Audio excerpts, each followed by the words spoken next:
पांचों न्याय के बारे में बात की जा रही है, उसको लेकर के बार बार अपने विभिन्न माध्यमों से हमारी पार्टी भारतीय राष्ट्रीय कांग्रेस ने देश के सामने ये रखने का प्रयास किया है कि हमारी देश की बहुसंख्यक आबादी आज भी न्याय की संपूर्ण स्थापना से कहीं ना कहीं बाहर है। इसीलिए यह जो भागीदारी का न्याय है उसमें हम जोर दे करके ये कह रहे हैं कि सबको गिनो, जातिवाद छोड़ो, भारत जोड़ो। सबको गिनना, सामाजिक, आर्थिक, राजनीतिक जो स्थिति है समाज की, उसमें लोगों का सर्वे करना। और आप सब जानते हैं कि भारत में जो हर 10 साल में जनगणना होनी थी वो भी नहीं हुआ है। वो 2021 में होना था लेकिन वो जनगणना हुई नहीं है। 2011 में जो जाति जनगणना हुई, सामाजिक आर्थिक जो सर्वे हुआ, उसकी रिपोर्ट भी सरकार के द्वारा जारी नहीं किया गया है। तो बार बार श्री राहुल गांधी और हमारी पार्टी भारतीय राष्ट्रीय कांग्रेस इस सवाल को उठाती रही कि लोगों की भागीदारी सुनिश्चित करनी पड़ेगी, चाहे वो नौकरी का क्षेत्र हो, चाहे वो आर्थिक क्षेत्र हो, सामाजिक क्षेत्र हो, राजनीतिक क्षेत्र हो, सबकी भागीदारी सुनिश्चित करनी है। और इसका ये कतई मतलब नहीं है कि किसी को का छीन करके किसी को देना है। मतलब जिसको नहीं मिला है उस तक न्याय पहुंचाने की वकालत कर रहे हैं। इसको हम भागीदारी की न्याय के तहत देख रहे हैं। दूसरा जो युवाओं का न्याय है, आप सब जानते हैं कि देश में 45 सालों में आज सबसे ज़्यादा बेरोजगारी है।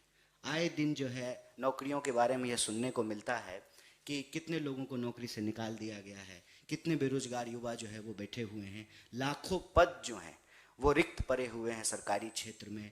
आप अगर सेंट्रल गवर्नमेंट के अंतर्गत जो नौकरियां हैं उनको भी देख लें तो लाखों नौजवानों को नौकरियां नहीं मिल रही है। तो युवाओं को न्याय देने का तात्पर्य यह है कि जो रिक्तियां हैं उसको भरा जाए, और जहां कहीं भी वैकेंसी आती है तो यह सुनने को मिलता है कि पेपर लीक हो गया है।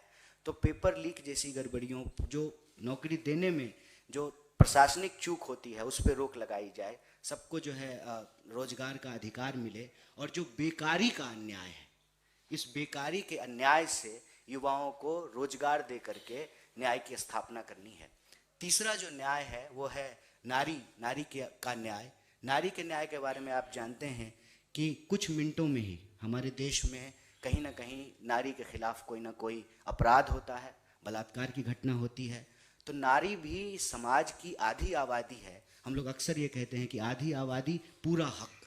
नारी को न्याय सुनिश्चित कराना ताकि वो हर चीज़ में, हर क्षेत्र में जिस तरह से बढ़ चढ़ करके हिस्सा ले रही हैं, चाहे वो काम की जगह हो जहाँ पे लोग नौकरी करते हैं, काम करते हैं, वहाँ एक सुरक्षित माहौल देने की बात हो, सड़क से लेकर के ट्रेन तक, घर से लेकर के बाहर तक, खेत से लेकर के खलिहान तक, दफ्तर से लेकर के मेट्रो रेल तक, हर जगह जो है महिलाएं अपने जीवन को अपने तरीके से आज़ादी से जी सकें और अपने हक को प्राप्त कर सकें, और उनके खिलाफ जो अत्याचार है, जो अपराध है, उस पर रोक लगाया जाए और नारी न्याय को स्थापित किया जाए।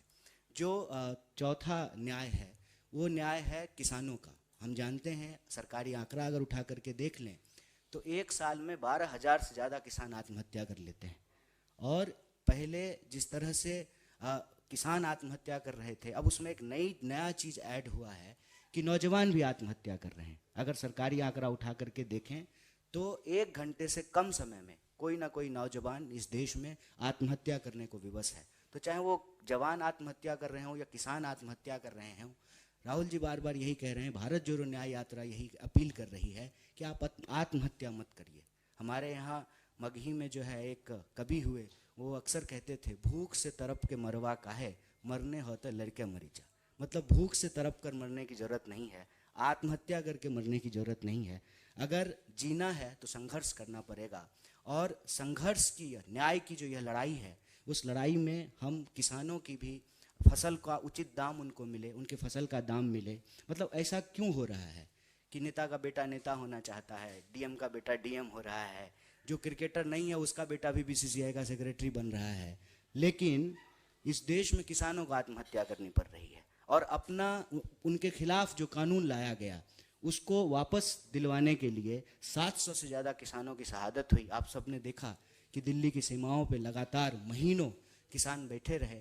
तो किसानों को न्याय दिलाने के लिए, उनके फसल का उचित दाम दिलाने के लिए ये जो है किसान न्याय की हम बात कर रहे हैं।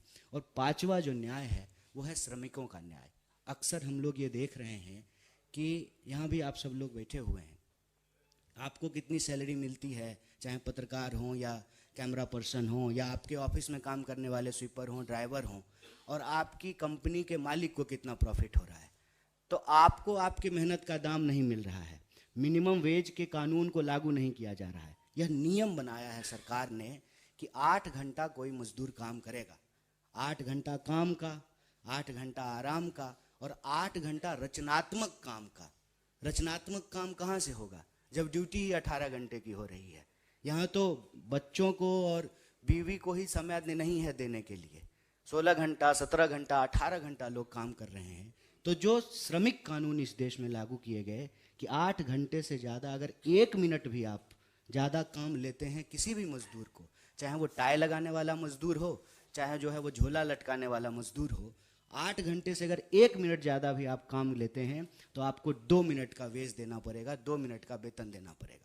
आप सब जानते हैं आजकल क्या होता है कि आप जाते ही साइन कराते हैं, वाउचर कोई और साइन कराते हैं, सैलरी कुछ और देते हैं, और कोई जो है सिक्योरिटी नहीं है।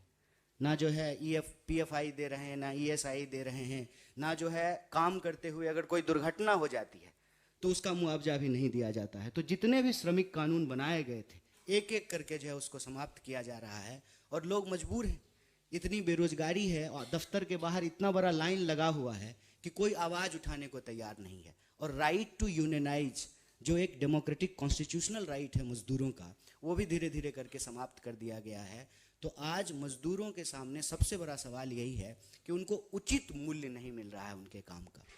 वो मुनाफा पैदा करने में हिस्सेदारी तो कर रहे हैं, अपना मेहनत कर रहे हैं, पसीना बहा रहे हैं, श्रमिक की तरह दिन रात काम कर रहे हैं, लेकिन जो मुनाफा है उसका एक हिस्सा जो है वो श्रमिकों को नहीं मिल रहा है। तो श्रमिकों को जो है न्याय दिलाने के लिए तो यह जो 5 प्रकार के न्याय हैं, मैं फिर से आपके सामने दोहराता हूँ कि युवाओं को न्याय, भागीदारी का न्याय, नारी का न्याय, किसानों का न्याय और श्रमिकों का न्याय। ये जो 5 प्रकार के न्याय हैं ये इस देश के न्याय की लड़ाई में, न्याय के संघर्ष में 5 स्तंभ हैं और इन 5 स्तंभों से ही एक शक्तिशाली देश का जो है निर्माण संभव है।